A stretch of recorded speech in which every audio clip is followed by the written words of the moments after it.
Today we will be talking about special shapes and how to find the areas of them. If you look up these shapes online, first of all, what you want to look for is a regular pentagon, regular hexagon, regular heptagon, regular octagon. What that means is that the sides are all the same length, and those are the only ones that you'll be working with for the time being. So if we look up a pentagon, which a pentagon is a 5-sided figure, the formula is A equals 1/4 the fifth root, the square root of 5 times 5 plus 2 square root of 5 times A squared. And your A is the side length. This is a perfectly usable formula, but it can be quite confusing. So if you look up a hexagon, which is a 6-sided figure, that formula is A equals 3 square root of 3 over 2 A squared, where again, A is the side length. A little bit easier than the last one, but still not easy to understand.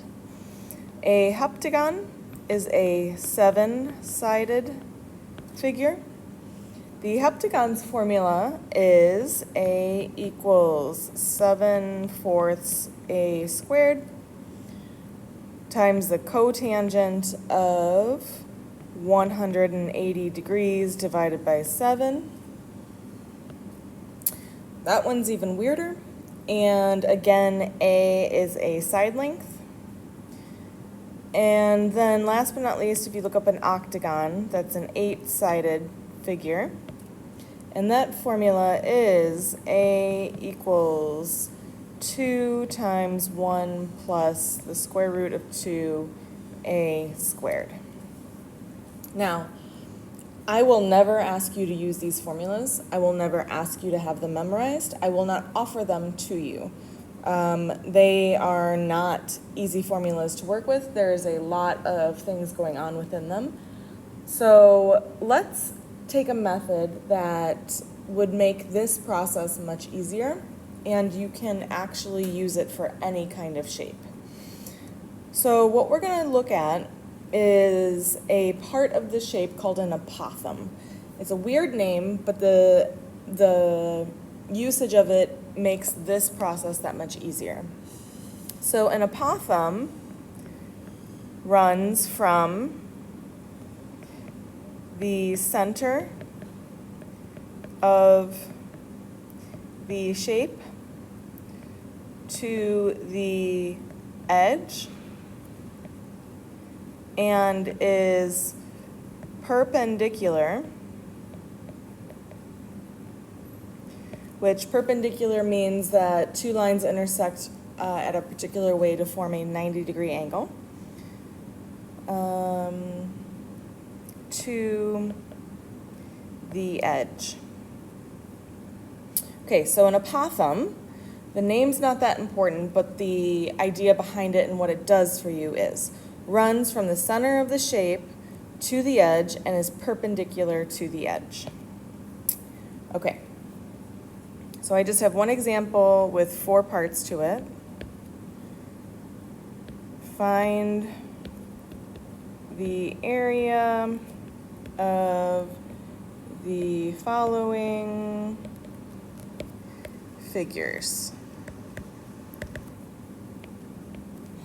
So forgive me, but my shape drawing abilities are not the best.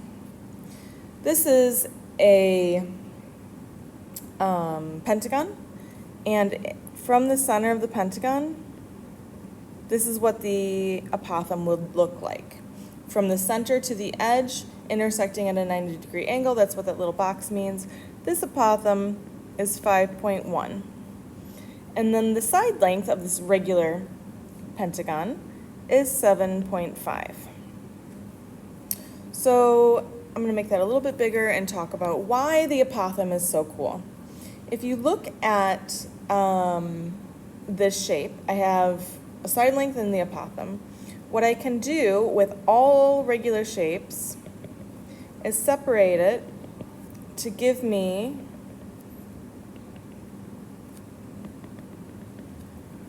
these isosceles triangles. So in a pentagon, you get 5 isosceles triangles. Now, how do you find the area of a triangle? The area of the triangle is 1/2 base times height, or you could say base times height divided by 2. Both of those give you the area of a triangle.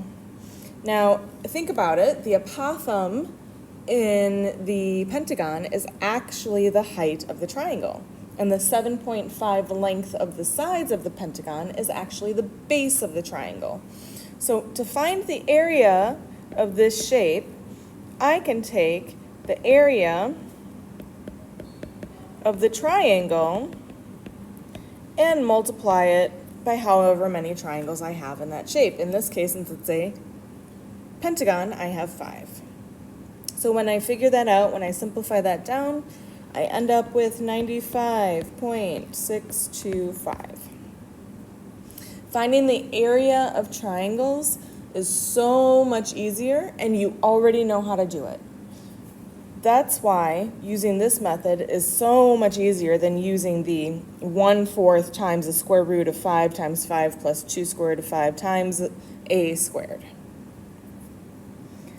Let's try another shape.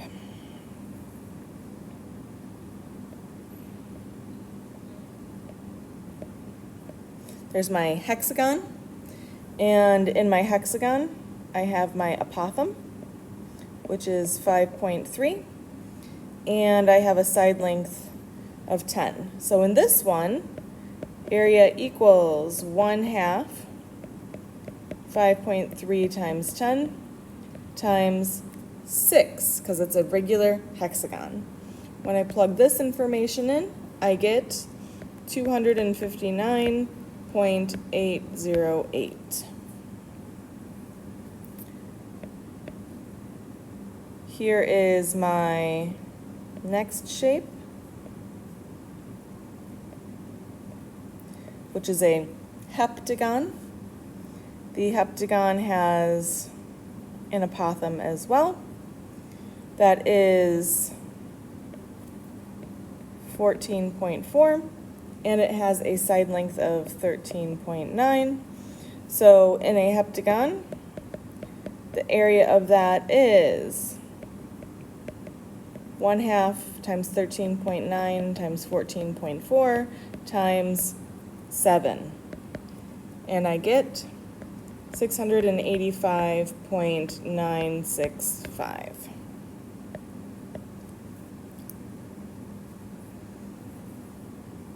Next shape.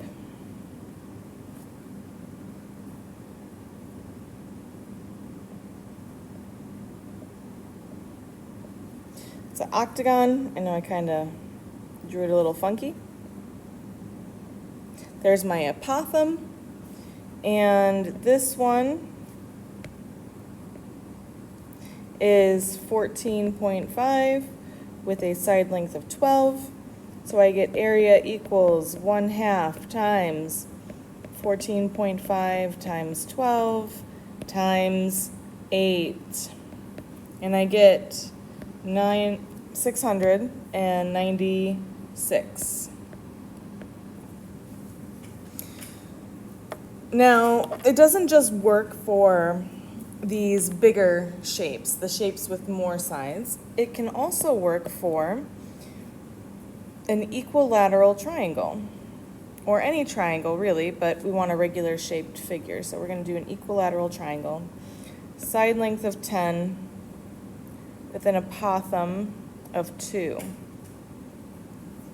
So looking at this triangle, how can I make the triangle following the same idea? Well, there's my apothem.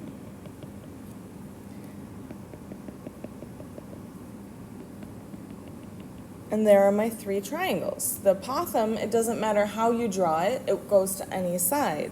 So to find my area of this, I would say area equals 1/2 times 10 times 2 times 3, which gives me 30.